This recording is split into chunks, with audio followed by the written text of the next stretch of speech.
That Naturopathic Podcast.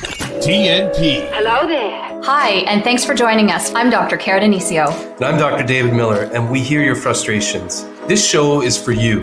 This show is for you if you're feeling like your current healthcare strategy is not getting to the root cause or the underlying reasons for your health. This show is for you if you've been told that you're fine, but you definitely don't feel very well. This show is for you if you're walking out of your doctor's office with 1, 2, 3, 4, or even 5 medications without any mention of diet, lifestyle, or a long-term game plan. This show is for you if you've got several specialists taking care of you, but no one is really putting it all together. This show is for you if you believe that health should be part of healthcare. These problems have solutions. We know it. Our patients know it. And we want you to know it. Naturopathic medicine is the solution that you need to know about. All right, we're back with another episode of That Naturopathic Podcast. I'm Dr. Cara. And I'm Dr. Dave. And today we have Dr. Elizabeth Sharavati with us, or Dr. Liz. I'm not sure. Which one do you prefer, Liz? Oh, Dr. Liz, or just Liz is fine. Liz, Thanks, awesome. Cara. So I'm always excited. We have awesome ND guests, but this one is no exception. Dr. Liz is a naturopathic doctor in Guelph. She's the director of Two Rivers Health down in Guelph.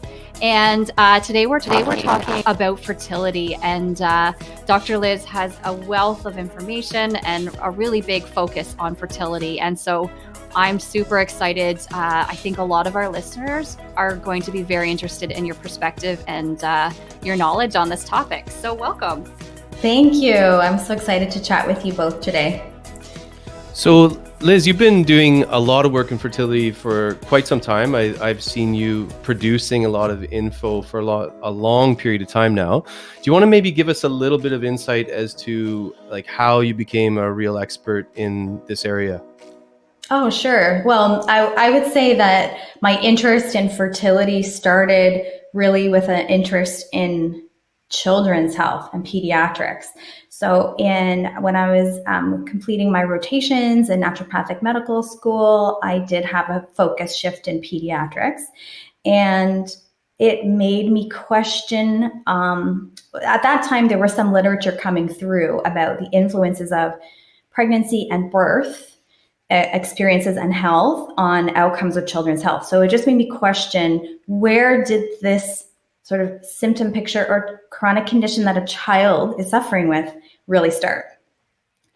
Mm-hmm. And I started to work backwards, and I became a doula, and I started being very interested in pregnancy health. And then I realized that actually there's a lot of evidence showing that the influence of preconception care does have a significant impact in the child's future health. Mm-hmm. And of course, everything that we do naturopathically to enhance preconception health also enhances fertility, because ultimately fertility is about health, and it's about a thriving state of health. And it's about not just hanging out in the survival or like not disease state of health, but in thriving, because the body is just very intelligent, and we want to honor that the body will be able to conceive, barring clearly anatomical or, tubes removed or things like that, or tubes blocked, for example.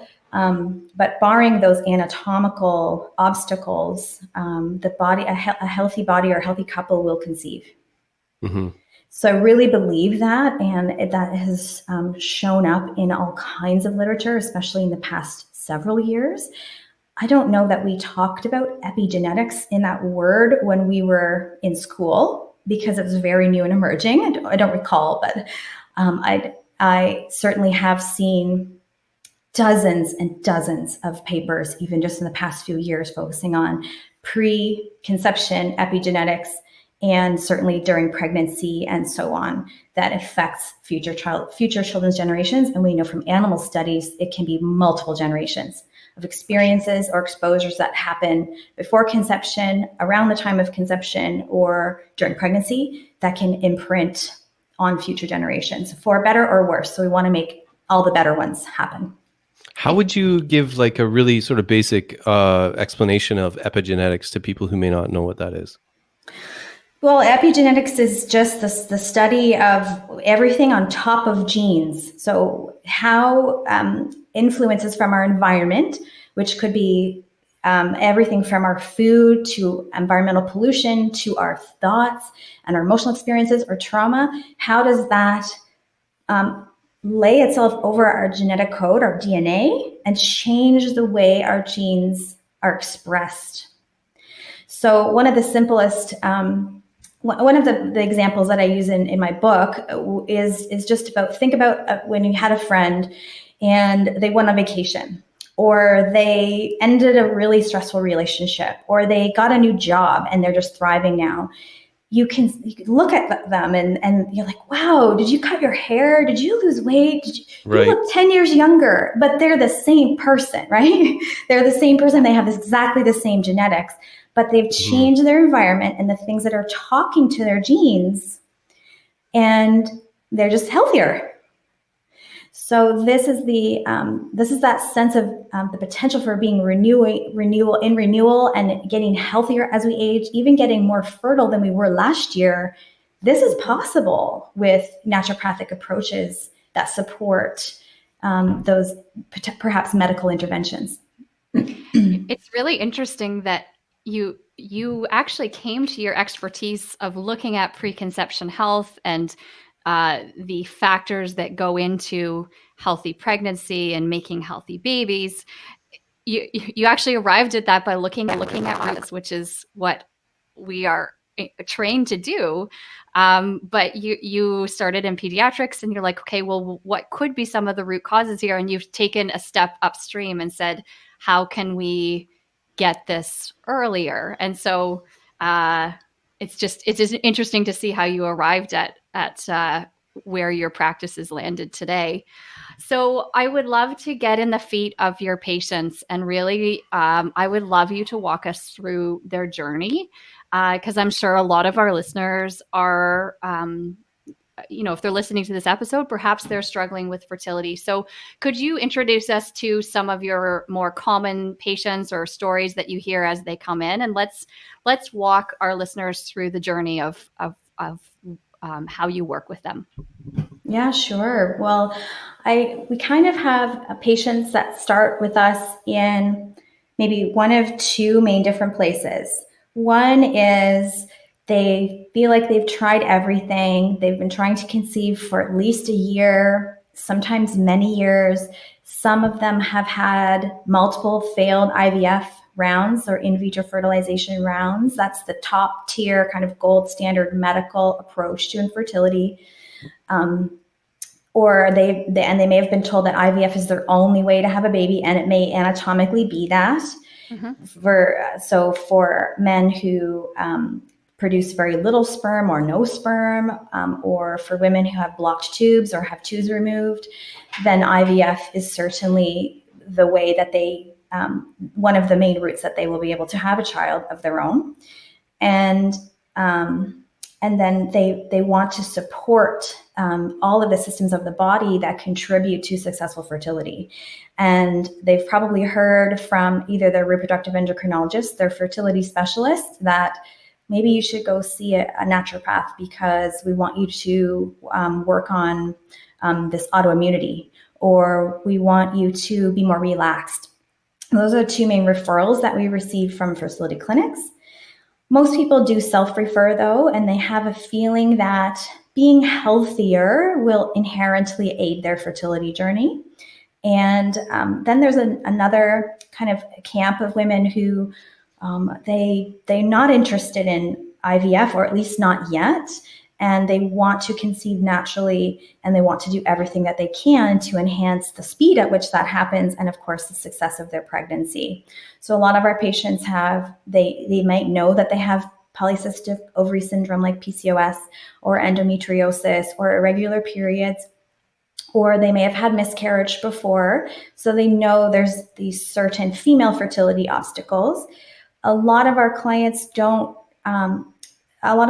partners haven't yet had an assessment when we first start working with them, but we always encourage both members of a couple if that male partner is going to be the biological parent to receive care as well and receive a proper assessment. Okay, assessment. I just wrote down on my paper here, assessment. It's fitting that you ended with that word.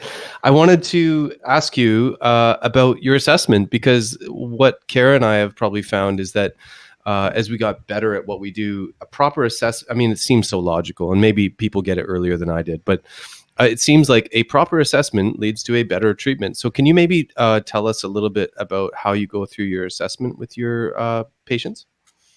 Yes, absolutely. I think this is paramount. So when we look at a person's situation regarding their fertility, we always look for what we consider to be a comprehensive fertility and health assessment.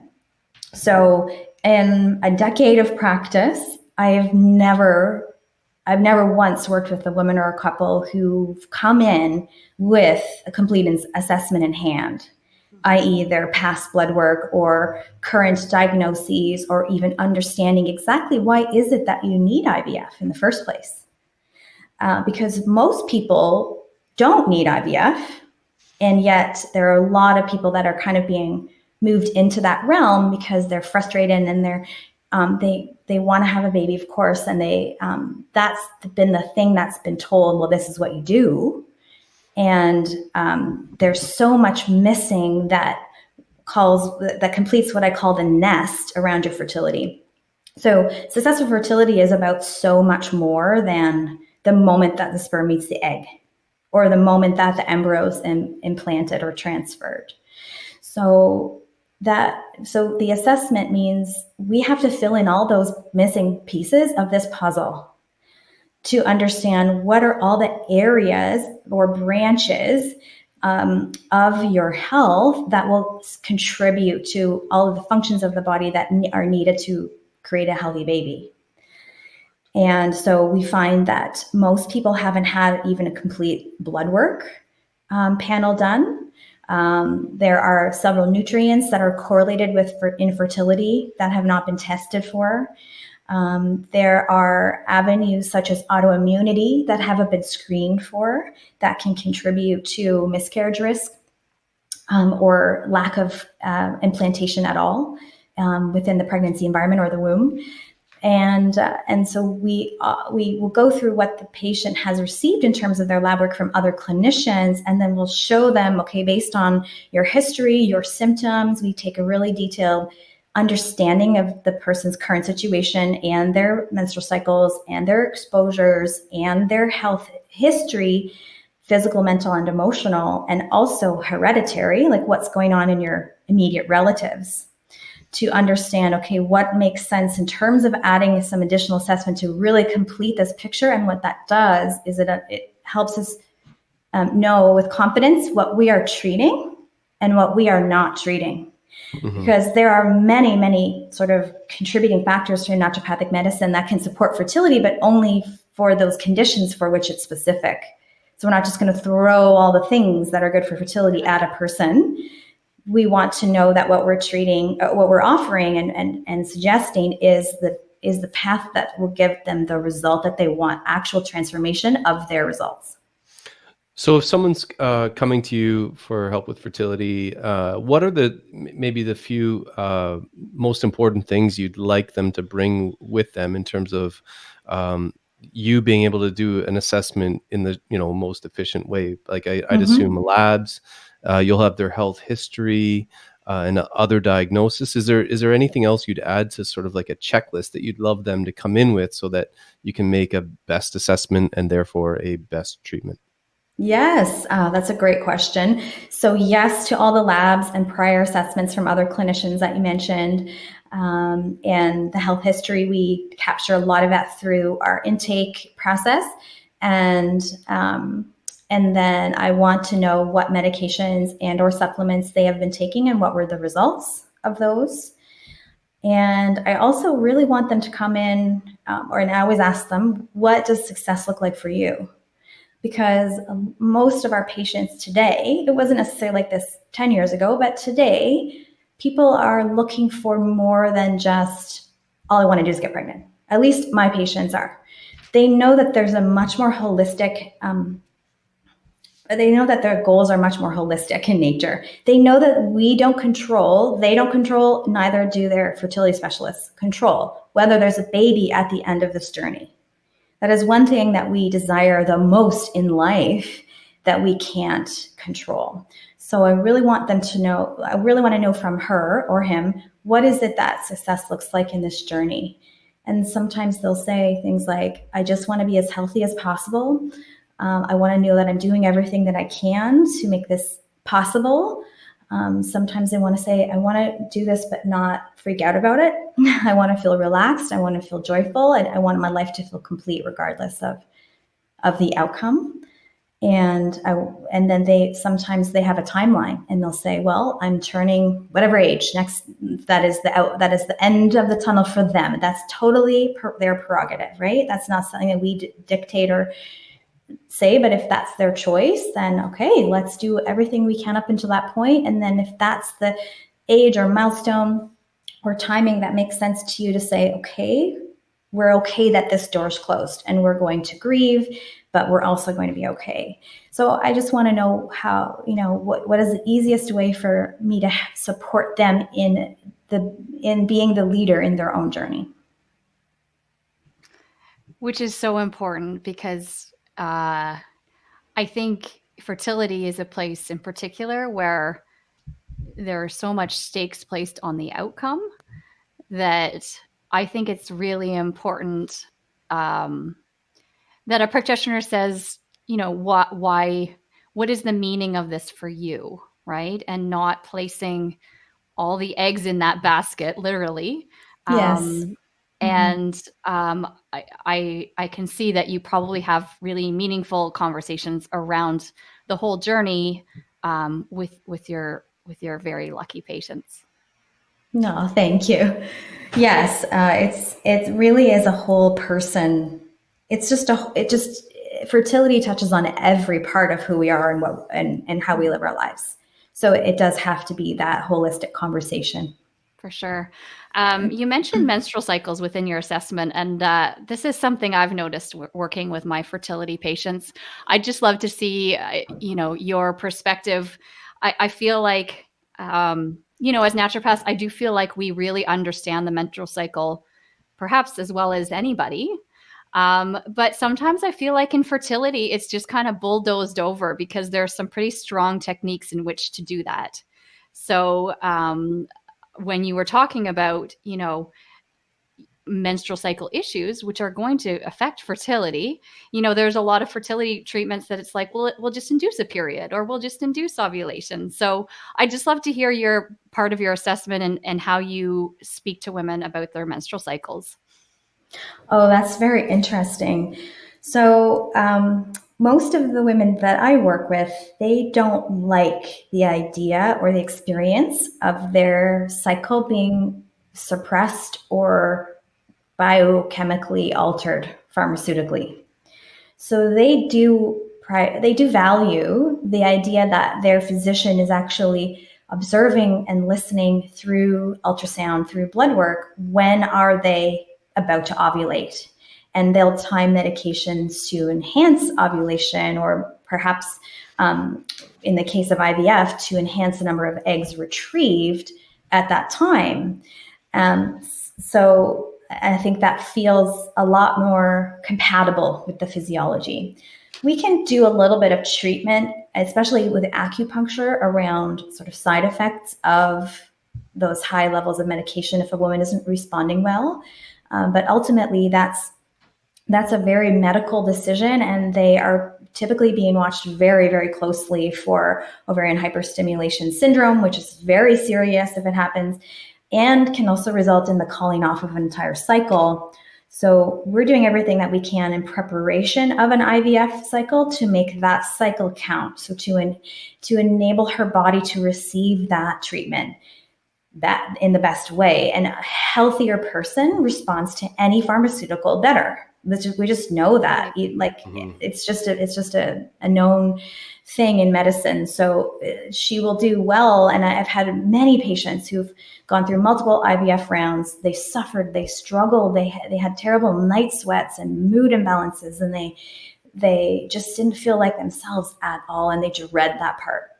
But then we do some work together, and they might be on a very similar or same protocol the next IVF attempt, and they go in, they feel their best that they've ever felt going in. And that, for me, is one of the things that I measure our success working together. Does that person say to me spontaneously that she feels so good going into this round? And that gives her confidence, but it also enables, that's correlated with a healthier physiology that could be more receptive and less prone to side effects. So I think a lot of the fertility clinics, it seems, are going in that direction of doing like a little more minimalist kind of approach. And they need to, because the effects of overstimulation are very serious. And again, can cause them to lose their cycle altogether, their IVF cycle, and have to start again. So that I think is the medical side. And then on the naturopathic or integrative view of it, when a woman has a healthier cycle, like a more textbook normal cycle, we'll call it, where her cycles move closer to 28 days, like even by one day. If she's normally had 24, 25, she's got 26. If she's got 31, 32, she's got 30. I like to see that. I think that's a great objective measure that we're moving in the right direction. We're going on an upward spiral in terms of her health. It's like the fifth vital sign, as it's now known, which is really accurate. And so when a woman is connected to the intelligence expressed through her cycle, is really phenomenal, because she feels confident.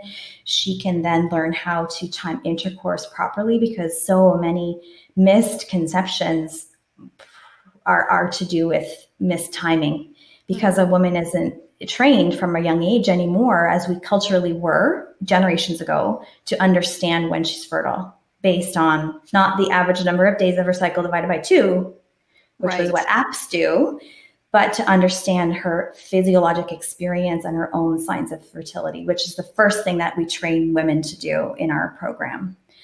And there's a lifelong benefit to that for a woman, when she understands how miraculous and how phenomenal her body is, and how the cycle of her menstruation and ovulation and how she feels through the cycle can be also like a heartbeat on so many other parts of her life, not just the fertility part. So whether a woman is trying to conceive or trying to not conceive, or wants to preserve her fertility for future use, if I could call it that, and wants to have that, it's like the best Fitbit data ever is tracking your cycles and understanding what's happening through them.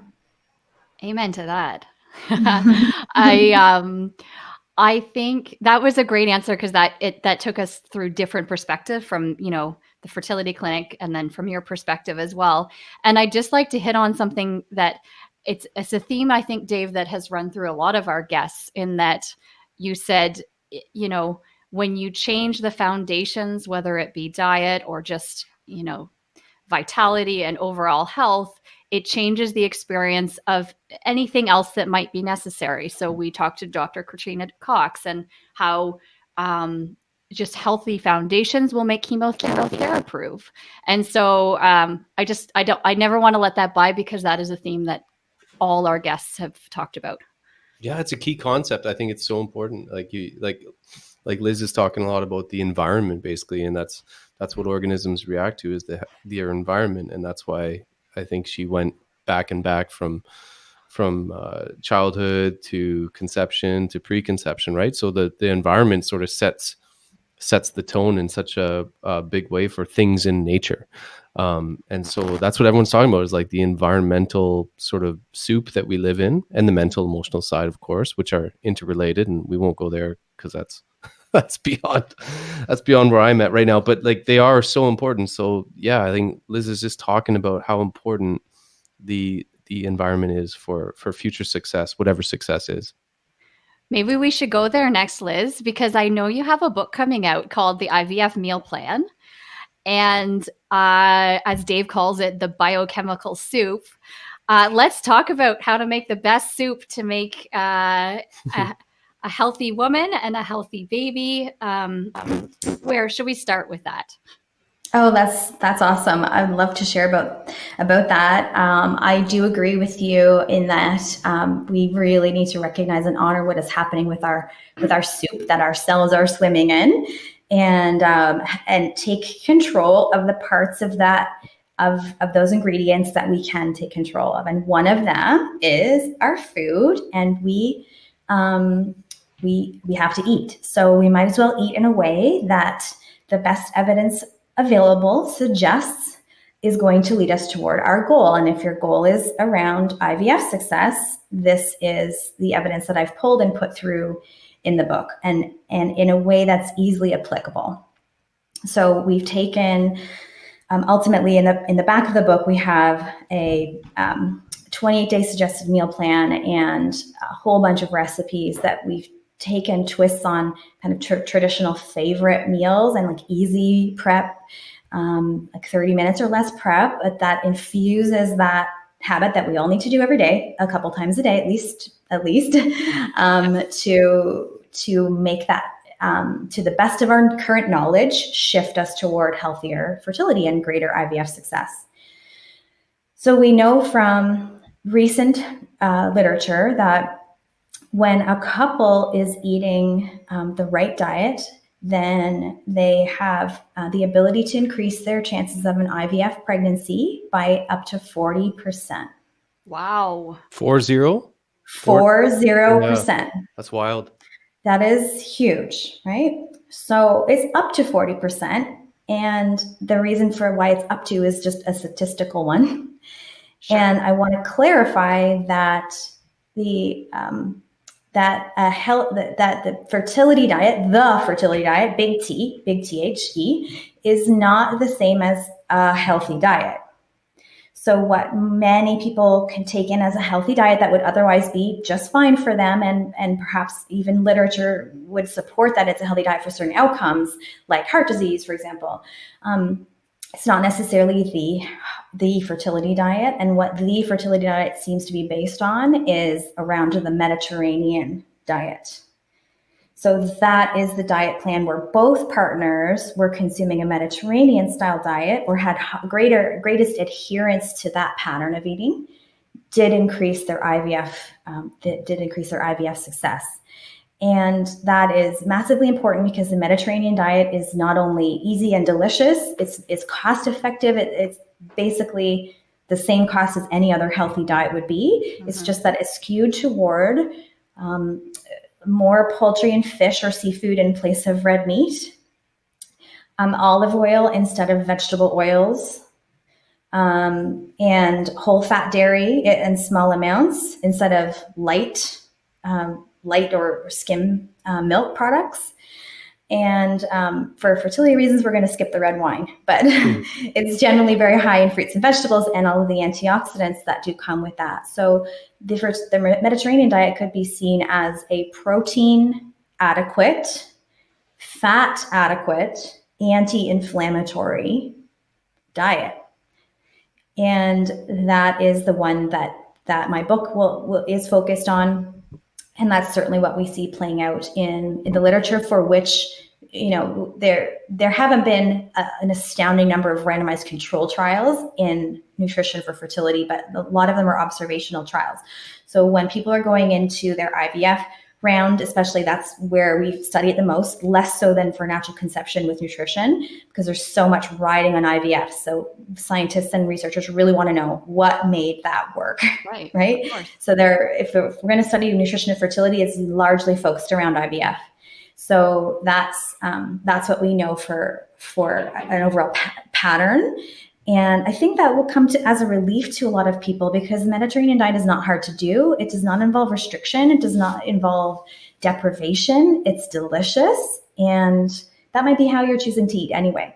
Yeah, Liz, that data that you're talking about for Mediterranean diet, is that for the Mediterranean diet in the Mediterranean versus the Mediterranean diet in like North America? Because I would think that the lifestyle is just a little bit different too. So do you have any comment on that? Yeah, there are a couple of papers, and some of them don't reference a Mediterranean location, and some of them are focused on in the Mediterranean, specifically in one of them is in Italy, for Italian people living in Italy, if they followed a Mediterranean diet versus if they didn't.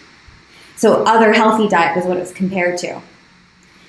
An other healthy diet is a more, I would say, standard Western or non-European diet, which is more reds and pastas and carbohydrates versus legumes in the Mediterranean. Less vegetables, perhaps equal amounts of fruit or less fruit. And certainly in North America, we eat way too much omega-6 fats, which are vegetable oils like peanut oil, soya oil, canola oil, and those don't seem to have a benefit with fertility as extra virgin olive oil does, as well as omega-3s, which are from fish and seafood. So Liz, when we're looking at is the Mediterranean diet, I'm just wondering how that improves the soup. Is it the anti-inflammatory, antioxidant? Is it changing insulin? I know the ovaries are very sensitive to all of those factors. What is it about the diet that changes the structure and function when we're looking at fertility? That's such a great question, and I don't know if I can give an intelligent answer about what exactly is happening on the cellular level, except that we know that inflammation is important with infertility and fertility and overcoming infertility. And we know that the Mediterranean diet is less inflammatory, one, because there is less red meat, and most red meat is grain-fed or corn-fed cattle-based, and that creates inflammatory products in their meat because that's not their natural diet. The cow's natural diet is grass, so grass-fed beef is probably less inflammatory than conventionally raised modern beef because it contains DHA, an essential omega-3 fat, which is inherently anti-inflammatory. So there's an interaction between the molecular soup that's in the food and how that speaks to our genes. Food is like a communication signal to our genes, so we want to optimize that genetic expression. The Mediterranean diet is higher in iron. Diets higher in iron are correlated with better fertility success, natural fertility too.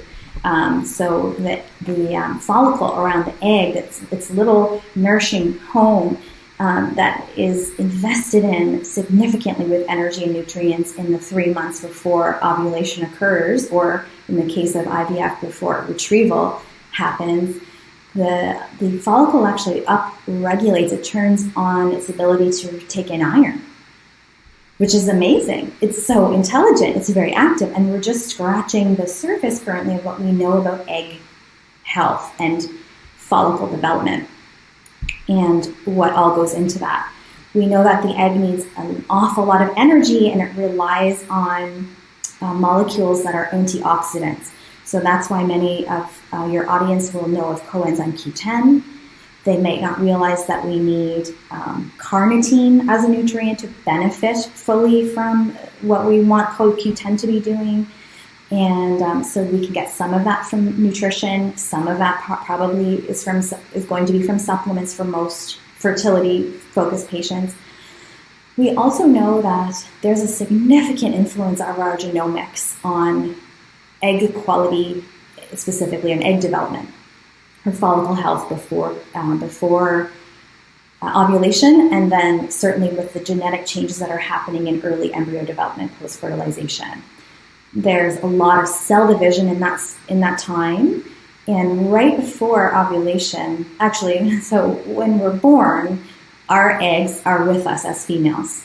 They're already in the ovaries. at birth, and they're like arrested in this state of development. They're almost fully mature, but they just hold for like a lifetime. Isn't that the coolest? I just want to stop and say how cool that fact is. Like when you were born, Liz, you were born, or sorry, when your mom was born, she had the egg that was going to become you. I know. And at some point that was in her mom. It's amazing. I just find that so fascinating. And that's it. Sorry. Exactly. I just it's wanted super to cool. put it into that picture because it sort of helps like hit home, like, oh my goodness, there's the link, the maternal link there is so cool. It's amazing. And that's why one of our elders in the profession, Dixon Tom, says, and when he said this to me, I was at a conference, and he always said it to the whole class, and it really hit home for me, and it was very impactful in my journey as a clinician. And he said, what your grandmother did in Vegas didn't stay in Vegas. Meaning, yes, as a member of this generation, your generation, you were exposed through the maternal lineage of everything your grandmother was exposed to when she was pregnant with your mother. Mm-hmm. And that is big. That's big stuff. It's a little heavy if you think about it that way, but it just means that, but they didn't know that, but we know that today. So we can't ignore what we know from science about our responsibility to not only nourish our bodies, but the genetic potential of the next generation is already within us as women. And men often don't realize that their contribution is like a 3-month process as well. So it does take about 3 months to produce new sperm, and during that time, those sperm cells are exquisitely sensitive to the male biochemical soup. That's his body's chemistry and nutrition and stress and environmental contamination and pollution.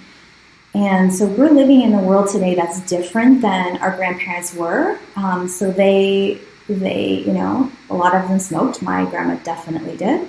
A lot of them drank. A lot of them drank alcohol during pregnancy. A lot of them were given new drugs during pregnancy that were never properly tested on humans or even on animals in terms of the consequences for future generations.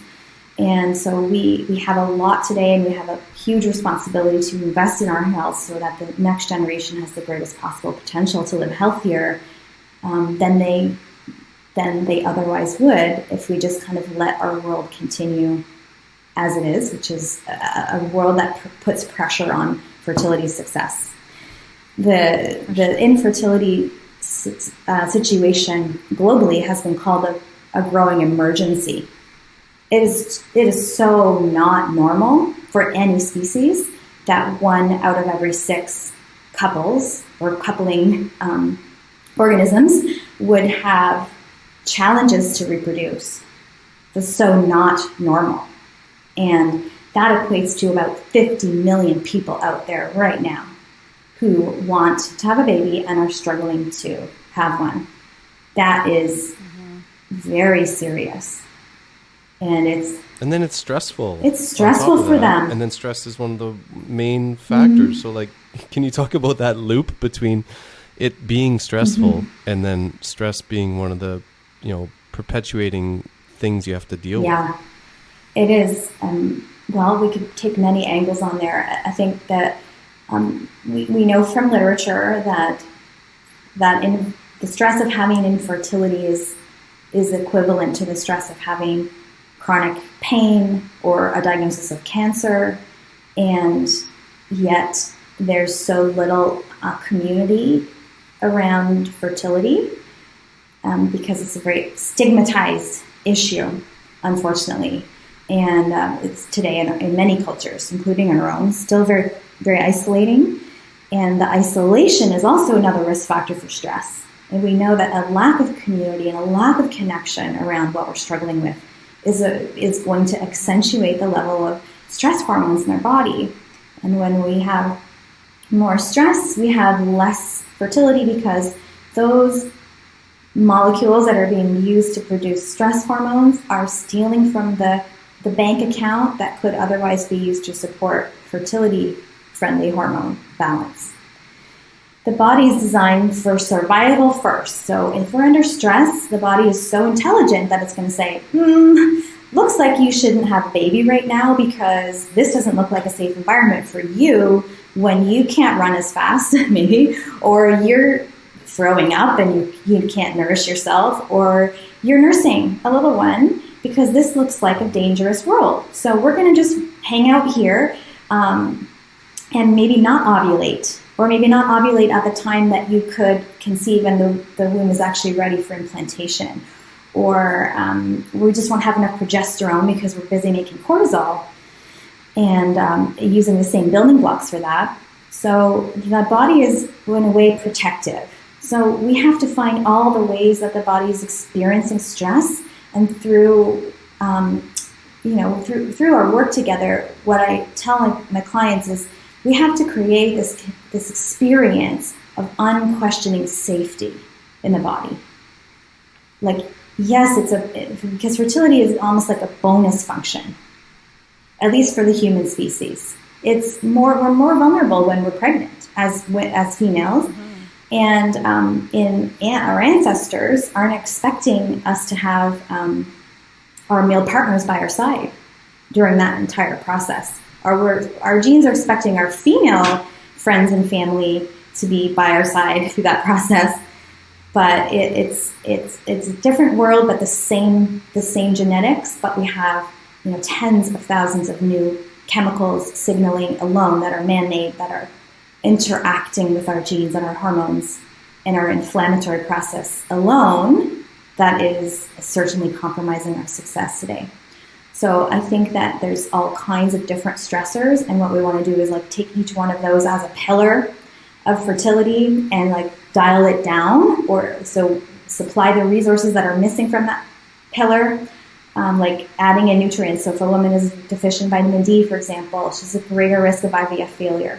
If we replete her vitamin D, she has a greater chance of IVF success.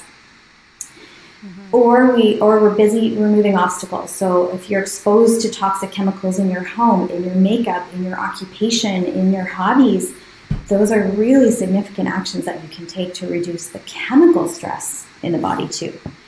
And then there are a host of wonderful services available for mental and emotional care with all of the things that happen with a woman, or even men too struggle with this. When you're looking to become a parent and you're stopped with that, you're stalled, or you're frustrated, or you can't conceive, or you've been told you have all these different obstacles, that can be extremely demoralizing for people.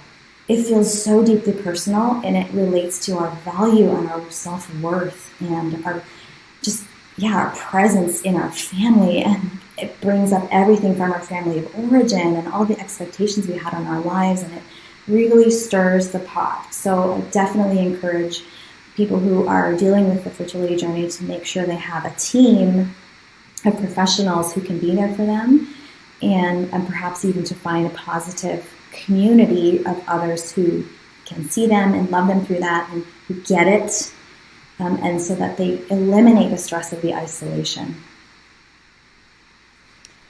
Liz, I want to just you've talked about a lot of really key factors, and maybe piqued the interest of some of our listeners of different areas in which they maybe even intuitively know might be a block for them. And so I want to get into some of those, but I just want to talk to you first a little bit about timing, because you've talked about that, 3-month or 100-day window, that we're creating egg or we're creating healthy sperm. And I know a lot of couples who go into their doctors for fertility are told, well, let's give it a year and then we'll move on to the next steps. What would you like to see, of the clients you're seeing, or even for someone who's just thinking about, becoming a mom at some point in the future? I'm probably loading the question because I know a lot of this stuff that you've just said, you've given some great things to even get started with. What would you like to see women do, and what's the timing on that, of just things that they can just be proactive with? Oh yeah, that's amazing. I do appreciate the question. I'm so okay that it's loaded up with all kinds of good stuff. But in an ideal world, I would love to start working with a woman or a couple 1 year before their intended timing of conception. The reason for that is, as much as we've talked about the 3-month window of the final and most dramatic follicular changes, like the egg maturation process, is the most dramatic in that time frame right before ovulation. But actually, it's like a year. It's actually a year between when a follicle is actually moving from its very primordial state, which is what we were born with, to the one egg that will be ovulated, while the rest of its little classmates will not make it. So, or maybe 2 will be ovulated, but the rest won't. And so that can be a year process. That gives us plenty of time that it can be fairly stress-free. Like, I just want to give permission that it's possible that the process of fertility or getting pregnant could be stress-free or could even be enjoyable. And that would really be cool to see that restored and put back into the hands of couples. And it gives us a chance to do that proactive level of assessment in order to address any of the issues that are identified in advance of a conception. Because when, let's say it's something sort of simple like iron deficiency and vitamin D deficiency. When you become pregnant, most women have a certain amount of nausea and they don't feel like they can take in prenatal supplements, let alone food, the way that they have been before, or they're only craving like one food at a time or whatever. And to a certain extent, that's probably protective, and we trust that the embryo and the developing fetus will take from the mom. We don't want to just like rip all the nutrition out of what you've got left to give. And meanwhile, iron deficiency is going to set us up for risk factors during the pregnancy and to the fetal development. And like vitamin D, for example, that could relate to the baby's skeletal health or yours, or even the immune system being programmed. So there's just no reason not to go into your path to pregnancy and parenthood being not proactive. So the medical approach is as it is because they are there for disease screening and infertility, and the next steps of referrals aren't done until a couple is diagnosed with infertility. But we want to promote fertility proactively. So there's like, coming back to baseline kind of work with medical side and ruling out that there's a disease. And I don't know why a couple would wait. Like, why that's very arbitrary. Why should you have to wait to understand if you're fertile? So that's just not that's not ever been part of my consciousness. Like, if a woman or a couple wants to get pregnant and they know they want that in their future, why wouldn't they know now what their situation is? It gives you plenty of time to work on it if there's anything identified, and plenty of peace of mind to have fun during the process if nothing at all is identified. I think that's I'd like to pause at that thought. You said this actually can be enjoyable.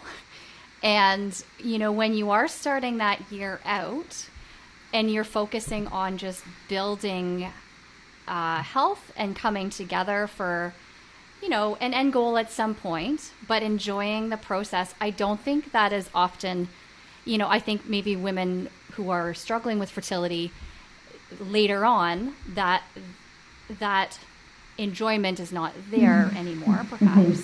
It's not a word you hear very much, I don't think, with this. It's good to hear. I know. And it's, I think, I even just sharing a bit of my own story. When I graduated from naturopathic college, my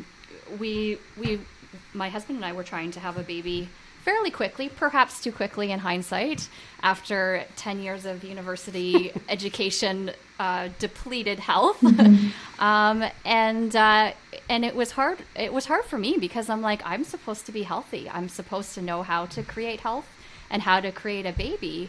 And those couple years were really hard. But what my husband and I are very good at is creating really good just mindset over what we're trying to accomplish in our life. And so we said, you know what?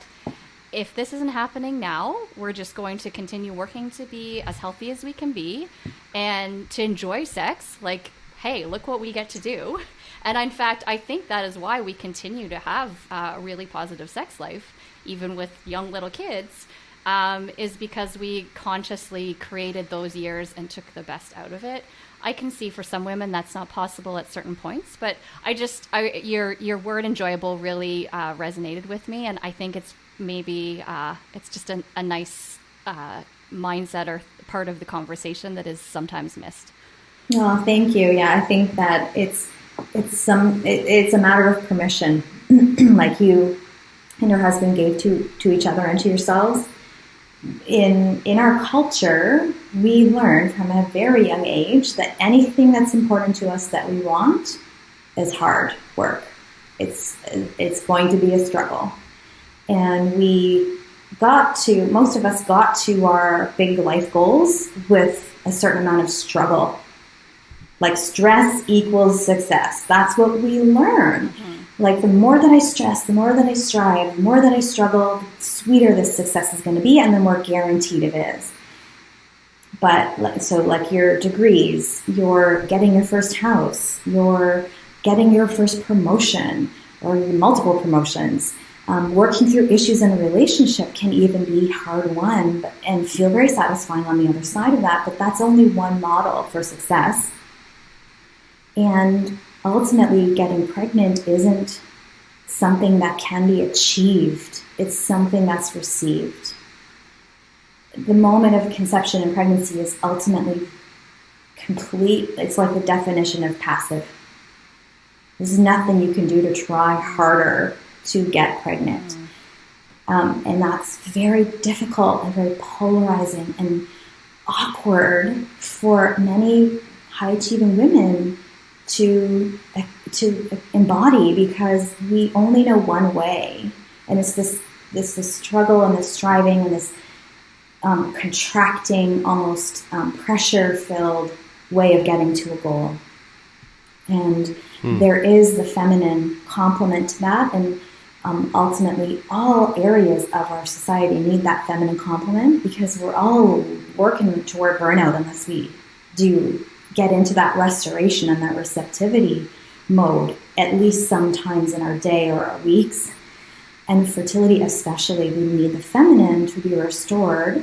And that's where, for example, for those of us who have been through multiple years of grueling amounts of school, and all of that meant, and like probably sacrificing some of our own nutrition because we were students and we didn't, invest necessarily in the best food or supplements. And all of the things that you're taking care of in your life too, there needs to be a time of restoration, and that's okay. And we also are convinced subconsciously that there's this ticking clock. And while that might be true statistically, what we can do on an individual basis to pause that clock or reverse it even, like I've seen women who have had their AMH go up a year after working together. And AMH is an anti-Mullerian hormone. It's often used as a marker for ovarian reserve, like how fertile are you, how many eggs, and what quality are there. Or people that, like I mentioned earlier, they look younger, they feel better, they feel the best they've ever felt, and then they go into that IVF and then they get pregnant. So this is something that is it's not going to show up in all the randomized controlled trials necessarily, but it is something qualitatively very important in how we go about our journey with fertility, but also journey to create anything. Like you and your husband were creating a mindset, a context, like a stage that you want to live your life by. And not all the things that we want in life have to be so hard won. Yeah. That was some good heavy hitting stuff after Kara got a bit racy there, which she can do sometimes. I feel like we could end it there, but Liz, I want to give you a chance to do something that we do with all of our guests, which is to sort of give our listeners like one important takeaway. If there's like one thing that you want people to really hammer home from what we've talked about, what would that be? And give us a little bit of your insight about that. I would love people to know that they're not alone, and that they're enough, so that they're worthy of being in connection even through struggle, that their struggle matters, and that they're not the only one going through something like that, even though at times they may feel like they're 100% the only person. I think there's so much shame that comes through any time we want something and we haven't manifested or manifested it yet. And that shame further destroys our self-worth and our ability or initiative to reach out for help. But there is so much conversation that's developed around fertility. There's so much conversation developed around being female in a culture that still isn't equal for women in what we want and how we want to feel.